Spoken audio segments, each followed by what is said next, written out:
21,000 টাকা স্বর্ণের যে আর বাতি গয়না বাতি আমার ওই মামা তো ভাই জলিলের বউর কাছে জমা থইছে এরা হতাই মামা ঝগড়াবাদ আমার বাইতে পার না আমি জানি না টাকা থাই আমার বইনে টিয়া চাইছে 1,000 টাকা নিয়ে দিছে এর কাছে আর টিয়া দেন আর 20,000 টাকা কইছে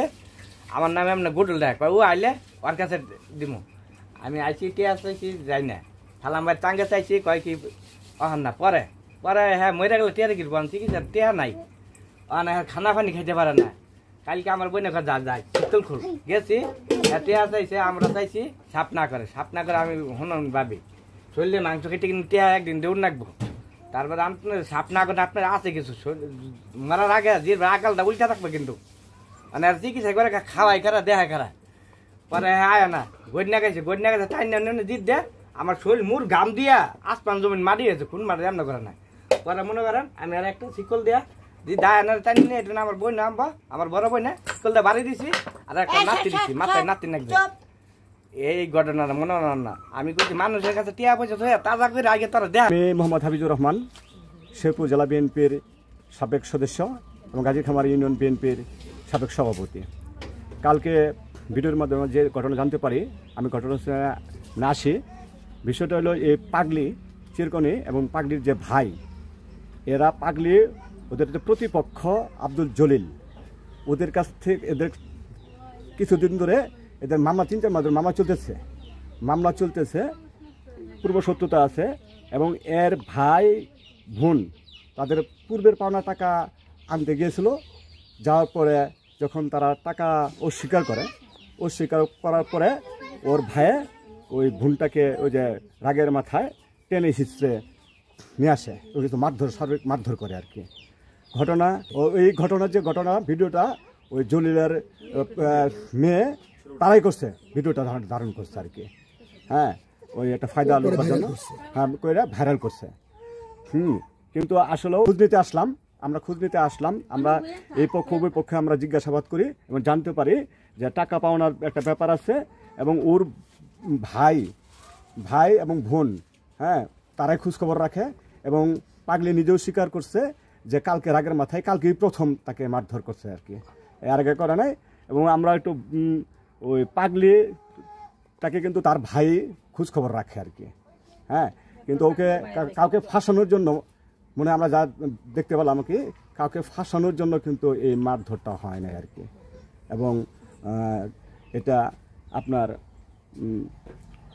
টাকার ব্যাপার নিয়ে আর কি মূলত ঘটনাটা আর কি ঠিক আছে তাহলে টাকা যে পায় ঘটনা কি সত্য না আমরা তো এই পক্ষ জানলাম যে টাকা পা এবং আমরা জিজ্ঞাসাবাদ করছি তোমাদের টাকা পায় কিনা হ্যাঁ তারা বলতেছে না টাকা মানে পায় না আর কি এটা জিজ্ঞেস আমরা করছি আর কি কারোর কাছে 3 জন মানুষের টাকা পয়সা দিচ্ছে মনে হয় এটা মানে কোনো সাক্ষীর কথা আমি জানি না আমার দেবরের মাথা ফাটাই ফেলা এই জায়গায় পরে আমরা মানে কেস করলে 26 পাই 26 পাওয়ার পরে সার্টিফিকেট তোলার পরে চার্জশিট তোলার পরে এখন ওনারা ওদের ফুপুরে পাঠাই দিয়ে বলতেছে যে আমাদের কাছে 7 ভরি সোনা চিরকানি হ্যাঁ আমাদের কাছে 7 ভরি সোনা রাখছে আরো 1 লক্ষ টাকা রাখছে তাহলে আমাদের কাছে 1 লক্ষ টাকা 7 ভরি সোনা কেমনে রাখে 5 মাস আগের ঘটনা কার্য হয়েছে জানুয়ারি মাসে 7 তারিখে কার্য হয়েছে 4 মাস হয়ে গেছে এখন ওনাদেরকে পাঠাই দিছে তা আমগরে বলছে যে টেহা দেও তারপরে সোনা দেও গয়না দেও আমি কাছে আনারা তো আমাদের কাছে সোনা রাখেন নাই গয়না রাখেন নাই তাহলে আনার কাছে কেমনে দিমু আমরা আনারা রাখেন নাই ওই মুহূর্তে ওর ভাইয়া ইনু মারতাছে মানে ওটা একরকম শারীরিক প্রতিবন্ধী ওনারে মাইরে আমাদের ওখানে ফালাই থিয়া ওরা টাকা আদায় করবো তা আমি মানে হুল্লা বেলা করে পরে আমার ননদের আমি বলতাছি যে এখন তো আমাদের বাসার লাগবো ওই সময় আমি কইতাছি যে তাড়াতাড়ি ভিডিও করো যে কোনো একটা বাচ্চার উপায় লাগবে এই মুহূর্তে তো আমাদের আইনের লোক নাই আমরা আইনে চলে গেছি। আসসালামু আলাইকুম এটা এই যে মহিলারা সিগল দিয়ে বান্ধা রাখছে ওটা আমার ফুবু আমার আপন ফুবু উনি আজ 4-5 মাস ধরে পাগল হয়ে গেছে পাগলের কারণে বাজারে যায় মারধর করে কাপড় চোপড় করছে না উলঙ্গ হয়ে চলাফেরা করে এর লিগে মানুষ আমার বাজারটা বিচার দেয় মহিলা মানুষ যেহেতু ইজ্জতের ব্যাপার সেবার না হয়ে আমরা সিগল দেওয়ার বাড়িতে নিয়ে বান্ধা রাখছি এনে বান্ধা রাখছি বলতে আমার ওই বড় ফুবুরে দিয়ে বা আমার চাচারে দিয়ে আমরা বান্ধা রাখছি আমরা কোনো ছানা ধরা করি নি বা মারিও নাই দরিও নেই এনে কালকার যে ঘটনাটা আমার ফুবু পাগল হওয়ার আগে 22,000 টাকা আর ওর শরীরের সমস্ত জাহারপাতি এটি আমার ওই চাচা তো আমার চাচা আর এক বউ আমার চাচি হয় জলিলের বউ ওর কাছে জমা রেখে এসেছিল পাগলা ওর আগে জমা রাখছি তো জমা রাখা গেলেন তখন ওই জমা থাকার পরে আমরা আটকায় রাখছি পুকুরে ওর পরে আমগর সাথে একটা রেশারেশি একটা জরগা হয় জলিল গড়ের সাথে আমগর একটা রেশারেশি একটা মারামারি জরগার হয় জরগা হলে একটা 26 মামলা হয়েছে ওই মামলায় মিথ্যা আসামি করছে আমার ছেলে এবার এসেছি পরীক্ষার্থী আমার ছেলেটার 1 নম্বর আসামি দিয়েছে 26-এর সমস্ত কাউন্টার আমার ছেলের উপরে দিচ্ছে মিথ্যা আসামি কইরা আমার ছেলেটারও হয়রানি করতেছে আমার ছেলেটারে পরীক্ষা থেকে বঞ্চিত করে রাখতেছে হ্যাঁ না ওই সূত্র ধরে আমার চাচা আমার ফুবু কালকে ওরা সবটি মিল্লা ওর বাড়িতে ওই স্বর্ণ বা ওই টেহা নিয়ে আবার ওরা ওই বাড়িতে গেছিল বাড়িতে যাই এরা টেহার কথা জিজ্ঞাসা করছে যে আমার যে টেহা পয়সা দিয়ে স্বর্ণটি জমা হয়েছে তোমার কাছে জর্গা তো আর আমগোর সাথে হয় না জর্গা হয়েছে আমার ওই 22 টাকার সাথে আমগোর জেহার পাতি আর টেহাটা দিয়ে দাও এটা না দেওয়ার কারণে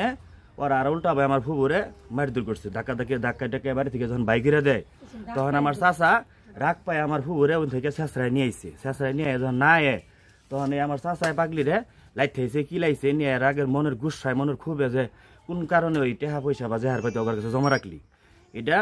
রাগ করে জোর জবর করে আমার ফুবুরে শেষরায় বাড়ি পর্যন্ত নিয়ে আইছে ওই আমার চাচা জলিল যার কাছে টাকা পয়সা আমরা রাখছিলাম বা আমার সাথে মামলা রয়েছে ওনার ছোট মেয়ে জেসমিন ওটা আর জহুরা ওরা দুই বোনেই সুন্দরভাবে এটা যখন মারামারি হয় তারা দুইজনে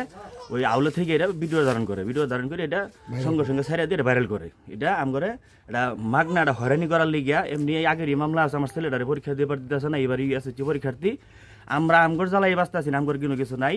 এমনকি ওরা বিদেশি ওর ভাই একটা বিদেশ থাকে দক্ষিণ কোরিয়া থাকে 4 লাখ টাকা মাসে বেতন পায় আমরা অটোমোটো চালাই খাই আমরা গরিব মানুষ আমার বাড়ি পরিবেশ দেখতেছি না কিছুই নাই আমগরে এন থেকে উদাও করে দিয়ে আমগরে বাড়ি বিডনে নেওয়ার লিগিয়া আমগরে বহুদিন ধরে ফাইতারা করতেছে কোনো ভাই না হওয়ার কারণে এইবার অনার্থক একজনের সাথে জর্গা পাচ্ছে ওই জর্গা আমার ছেলের 1 নম্বর আসামি করে আমগরে হয়রানি করতেছে।